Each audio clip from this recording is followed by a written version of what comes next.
Hello and welcome to Food Waste Fundamentals, a special roundtable exploring an area of the industry that seems to gain more prominence and more attention with each passing year, that of how to mitigate, measure and manage food waste more effectively. My name is Michael Jones from FCSI's Foodservice Consultant magazine, and I'm very pleased to be joined by an expert panel of consultants from across the world for this roundtable, which is very kindly sponsored by Salvajor. Big thanks to them for their support. Otherwise, let me ask our consultants to introduce themselves and tell us a little bit about their area of expertise. Tarah, ladies first. Let's start with you first, please. Okay, sounds good. Well, thank you for the opportunity to be on the panel. Tarah Schroeder with Ricca Design Studios. We're US based, but we have offices around the world, but we work in all markets. I've been at Ricca for about 20 years. All non-commercial and institutional markets. And specifically, I focus on sustainability, amongst other things. Wonderful. Thank you, Tarah. And Bill? Me, I'm old in this business. I've been built Taunton in Santiago, Chile. Started the first consulting firm in Latin America, I would say, in 1998. Been a member of FCSI since 2000, and ever since I've been in every position in the FCSI world. We do all kinds of projects all over Latin America. We have offices in Chile, in Central America, and in Mexico, and an extensive association with Camacho and Associates in the US to work all over the world. So that's me. Wonderful. Thank you very much, Bill. And Michael. Hello, everybody. I am Michael Neuner, a senior executive hospitality leader for more than 30 years, and as such been on the helm of hotels, restaurants, 3 Michelin star restaurants to quick service, catering, food delivery, e-commerce, department stores, leisure companies, theme parks, food manufacturers, fast food retail, and healthcare. A little bit done the entire range of the sector. I'm also a founder and managing partner of Neuner and Associates with a boutique hospitality management consultancy throughout EMEA, and a professional member of FCSI, co-chair of FCSI Germany, Austria, and sit on the board of FCSI EME and various global steering committees. Wonderful. Thank you, Michael, and welcome to all of you. Tarah, let's set the scene first here, if we may. Can you tell us and maybe describe how attitudes in the US are changing in terms of food service operations and how they're dealing with the topic of food waste? Are you seeing a sort of sea change in that regard, or is it perhaps a bit more slower, a bit more cautious than that? I think the change is kind of been gradual. If I look past, the past 15, 20 years, before when we would talk about food waste, it would have to be in the context of sustainability. And so it wouldn't necessarily be a part of every conversation. If a client had a particular focus on sustainability, then maybe they would want to talk about food waste. But the way that I'm seeing it now, it's a conversation on every project. It's just a part of normal planning and programming that we would work on with a non-commercial client like a college, university, or a hospital, or even the stadium or a hotel. It just becomes one of those bullet points that, okay, now we need to, we're talking about flow of customers, we're talking about flow of product, now we need to talk about flow of food waste. So it's just become more normalized and a standard part of any conversation and project. Wonderful. Thank you, Tarah. So, Bill, from your perspective, Tarah there is talking about it is gradual change, but it's still very much normalized and it's a conversation on every project. How have you seen the issue of dealing with food waste evolve in the projects you're working on in South America, in Central America? And what have been sort of the biggest attitudinal shifts, and how are you kind of manifesting those in your projects? So it varies greatly from country to country. The Americas it's a big continent, and as we work all over throughout Latin America, and some countries are more advanced than others in this area. I mean, Mexico and Chile has nothing to do with Central America and some of the Caribbean countries. For example, the management of health, safety, waste, and pollution, it's a major topic, and it's commonly governments and large companies that leads these efforts mainly. Primarily for reasons, I would say, of image and sustainability.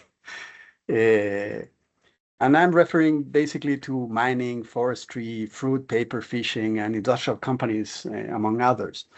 They primarily focus on waste separation and recycling, such as eliminating plastics and that kind of stuff. Mm-hmm. The primary focus on waste separation recycling, it's to eliminate plastic and managing organic waste temperatures, which is a major issue for rodents and infections and that kind of stuff. But also they have issues with sorting paper, glass, metal, oils. These practices drive increasingly sophisticated project developments in the area, which in turn benefits to communities and advances the use of technologies such as bottle shedding, plastic, paper, and metal recycling. Also, a lot of oil reuse to produce other products, for example, like, I don't know, animal food. On the other hand, on poorer countries in Central and South America, waste management is a daily challenge as it's visible anywhere. I mean, you will see trash and waste all over the place. And that's a matter of a bigger problem. Ultimately, these issues only improve when authorities focus on educating the population and incentivizing the motivation for change. If they don't produce, if they don't give the resources and setting an example for the communities. Does it answers your question, Mike? It does, yeah. Thank you very much, Bill. Michael, you've worked all across Europe and indeed the Middle East, I think, as well. How does that kind of reflect your experience? And what uptake are you seeing in terms of operators investing in smarter ways to measure their waste and manage their food waste? And also, Bill was talking there about authorities and governments and kind of mandatory enforcements. How much of this is led by legislation? Mm-hmm. I echo both comments we've just heard. And speaking in Europe, speaking about a general change in Europe is maybe slightly too big of a statement. We have pockets of behavioral change, I would say, and maybe Germany, Austria, the UK, Nordics leading the charge here, but I'm not convinced that we have done enough. The key to improvement and success is awareness, and the only way we will increase performance is through increased awareness, measure daily, evaluate variances, improvements or improved or reduced results achieved. An additional point to improve matters are financial incentives by having what I call a rubbish policy, which allows businesses to pay less for separating types of rubbish and allowing clean recycling, what I call. For food waste, one of the biggest questions frequently remains unanswered, and that is, what do we do with it? There are workable solutions on the market and to put such waste to intelligent use, but they are still not being embraced enough. With conversations with manufacturers and solution providers, you hear sometimes the term, and I'm so a little bit blunt, but the term of rubbish mafia as a questionable excuse, something we and especially future generations need to find a response to. You do. Great answer, Michael. Thank you. Tarah, you mentioned that the topic of food waste is a conversation in every project you work in now. So how have you adapted your project work to incorporate things like food waste consultancy in this area? How ultimately, how is it changing how you are designing kitchen spaces? Well, I also, it's interesting too, hearing Bill talk a little bit about government government regulations. You know, what we're seeing in the US too is that some jurisdictions are banning food waste from going to landfill. So I think that that's part of what has been driving it too. And I guess for us, so food waste is, you know, I mentioned comes up on, you know, with all of our clients. The difference is now is they need a little bit more help in figuring out what the options truly are. Some of them might already have community partnerships or might have some solutions, but they're not really clear on, well, what's the best approach for centralizing the food waste? And then, as Michael mentioned, what do we do with the food waste, you know, once it is collected? Is it a partnership with a wastewater treatment plant? Is it going to a farm to be turned into compost? Is there technology that's used to you know, to process the food waste at the location? And then is it something that is a campus-wide solution or a resort-wide solution, or is it just for the particular dining hall? We've been brought in, you know, it's, I would say in the past, it might just be a topic that we have if we are doing a design for a new build or renovation. We've actually been brought in by some institutions. You know, the one that comes to mind is University of Colorado Boulder. They wanted us to do a study just on food waste for one of their dining halls. And ultimately, you know, we ended up coming back to them with 15 different options. You know, I think it just shows why operators are getting so overwhelmed in some ways, and they need the guidance and they need the assistance because, you know, each of those options has different decisions and requires different attention and has different challenges to it. And some of them were specific to the dining hall, some of them were campus-wide solutions. So to me, I think it's just changing in the sense that, you know, operators are needing more assistance to figure out what makes the most sense for them in particular, because it's not going to be the same for everybody.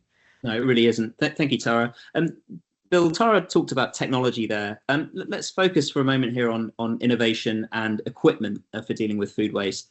How do you think manufacturers generally are scaling up to meet the new requirements of this segment? And how is innovation kind of keeping pace with demand? How is technology ultimately helping?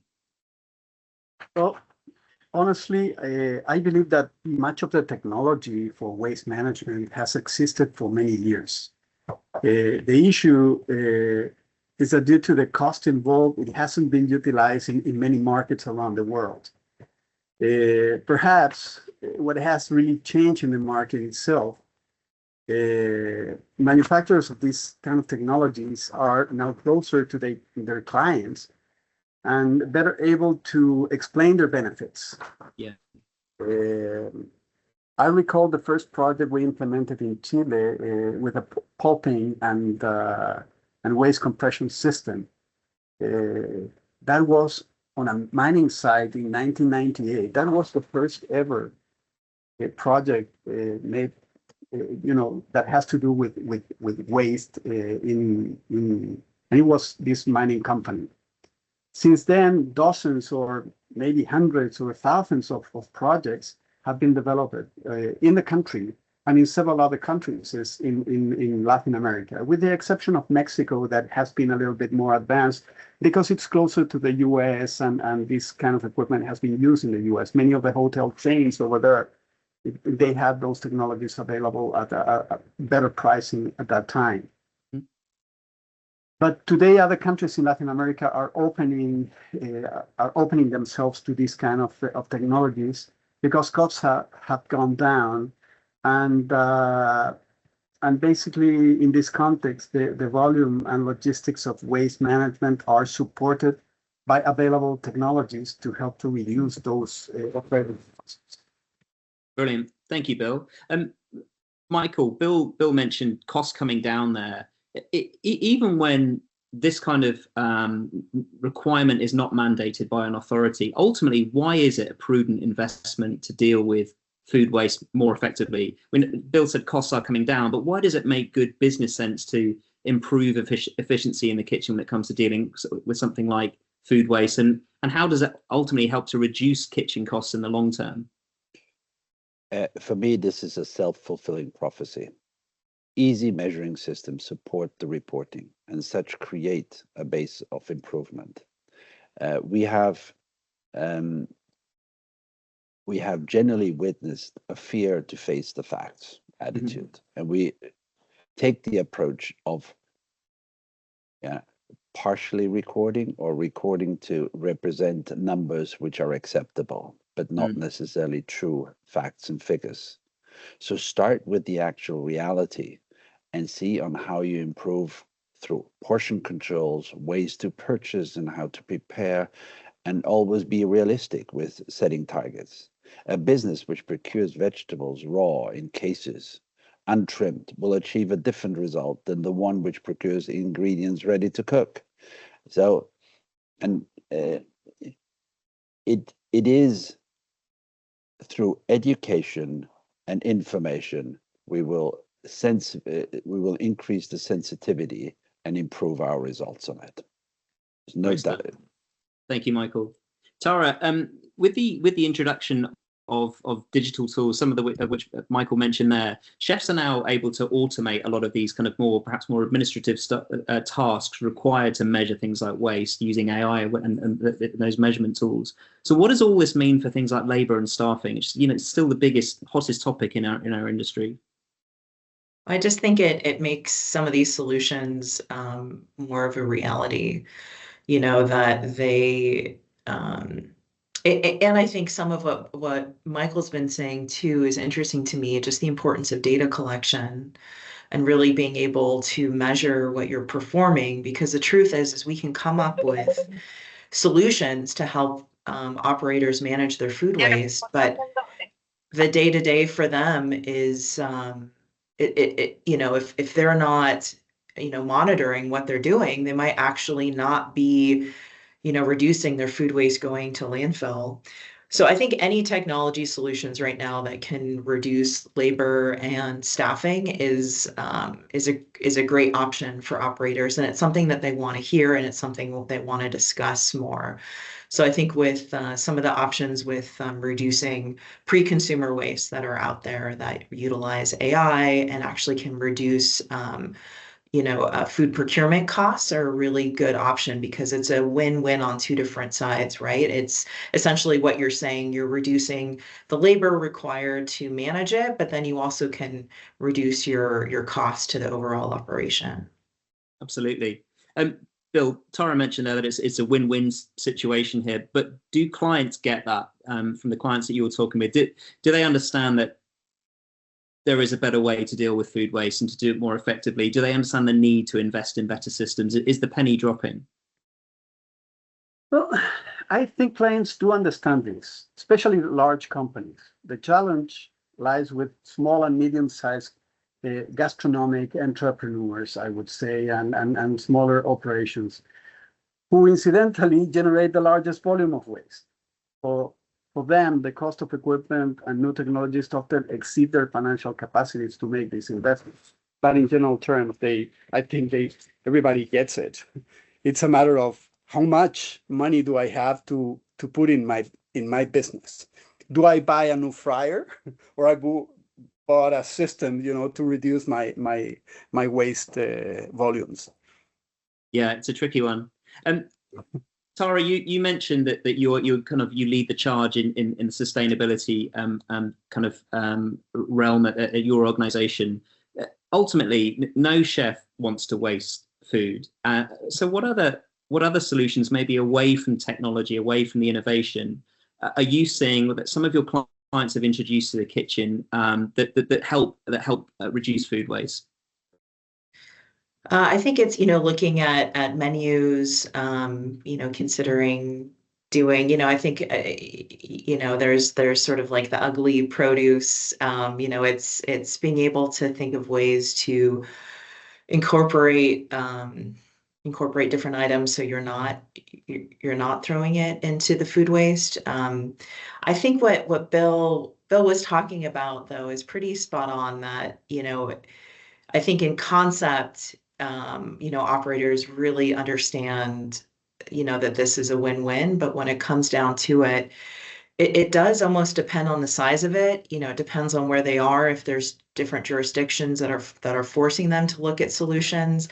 And it depends on too if they have maybe a corporate policy, or if the college or university has a policy that's really driving them to have zero food waste. But at the end of the day, cost can be a real barrier.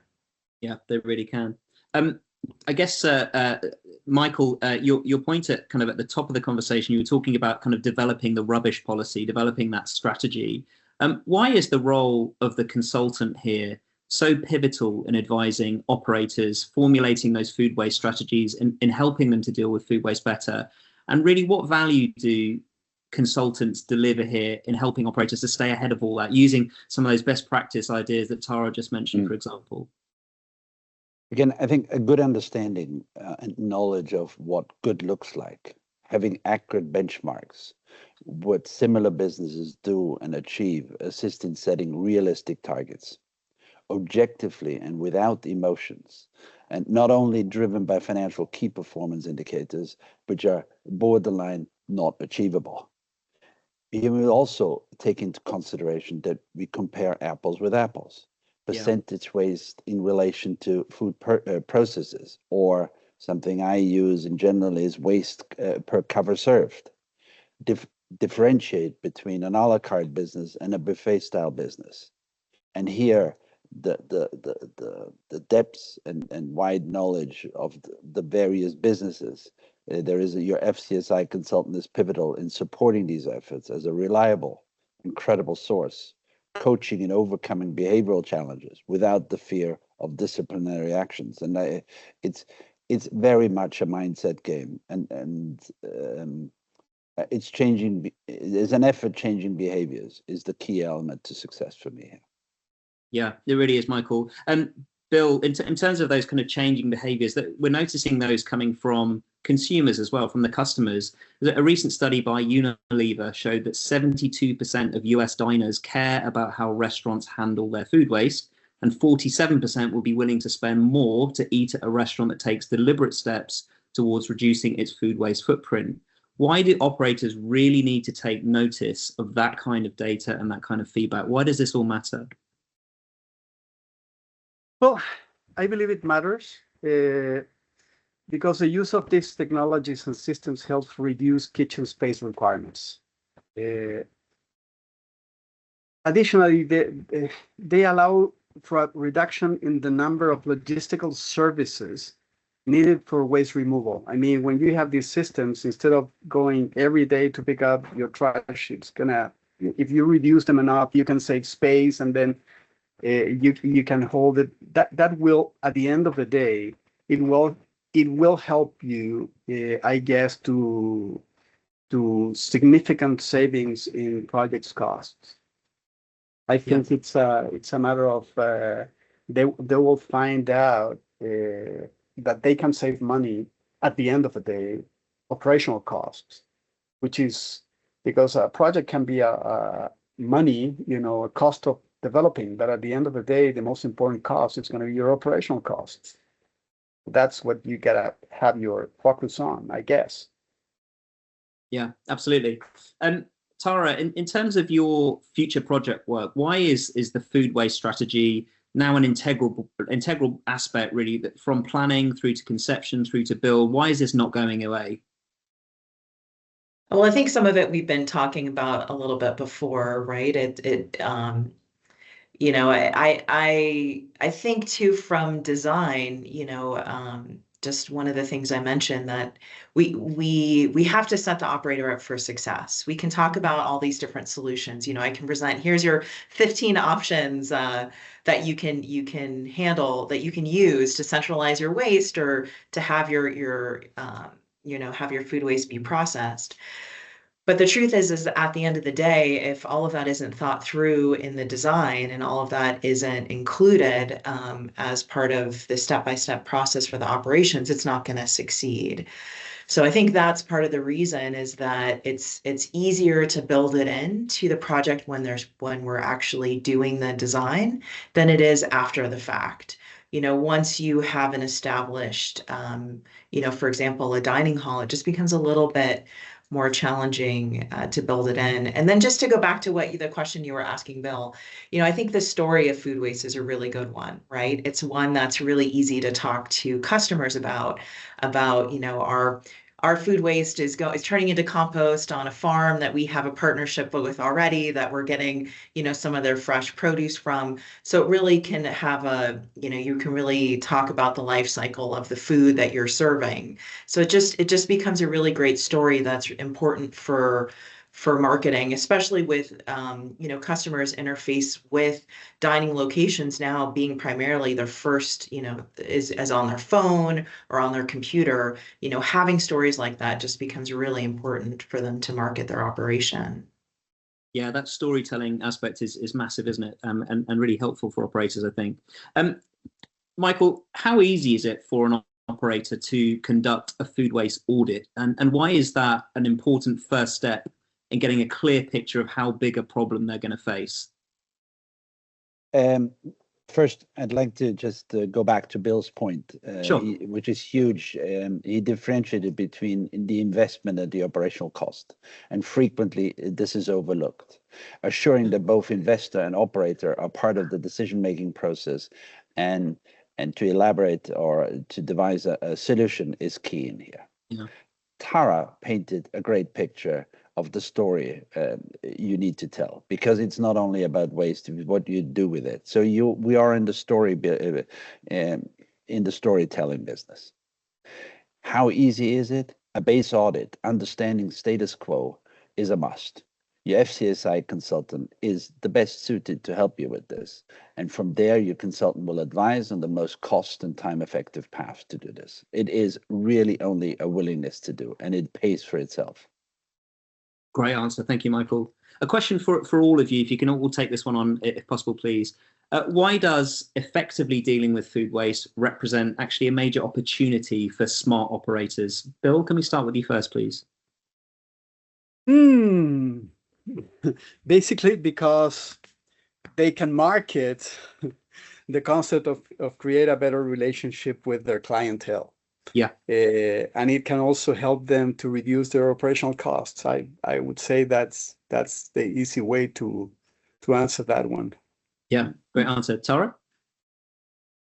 Yeah, I mean, I would agree with Bill. I mean, I think that's what we're talking about. And I'd also, echo some of what's been discussed is, how important having an FCSI consultant that they're working with is, because we can help walk through all those decision points and help them set up metrics in order to be successful in their program. Great, Tarah, thank you. And Michael, same question, please. We frequently speak about the importance and the understanding of our customers and our team members and the people we work with, and what's important to them, their values, and how to behave. Now, I'm not a fan of putting age groups into boxes, nor do I like to make block statements. But I take my mother as an example, who was a fanatic of rubbish separation, behaving responsibly and contributing to a better world. All of this, not because she was such a great person, she was, but but also she understood the importance of the associated costs, leaving a better world for next generations and leading by example. I have frequently witnessed, that people are living and working in communal environments, such as large apartment blocks or offices, are more likely not to adhere to guidelines and try to get away with it, I call it. On this note, I'm a fan of checks and controls with consequences. Let's not forget that we are human beings and everything but perfect. I'm speaking for myself. As such, anything which will keep us honest is not only useful, but crucial. And last but not least, I go back to saying we need to measure of what we do. And that's the key. Let's not forget what we cannot measure, we're unable to improve. Wonderful, Michael. Great. Thank you. A final question to you all before we'll close. Can we just look to the future, do a little bit of future gazing here? How do you think this area of the industry is going to evolve? And what does the future look like for how we reduce food waste, how we manage food waste, how we measure our food waste better. Bill, can I ask you first, please? Well, I think food waste is one thing for sure, but I think that one of the major portions of this has to do also with the packaging, which is part of the food.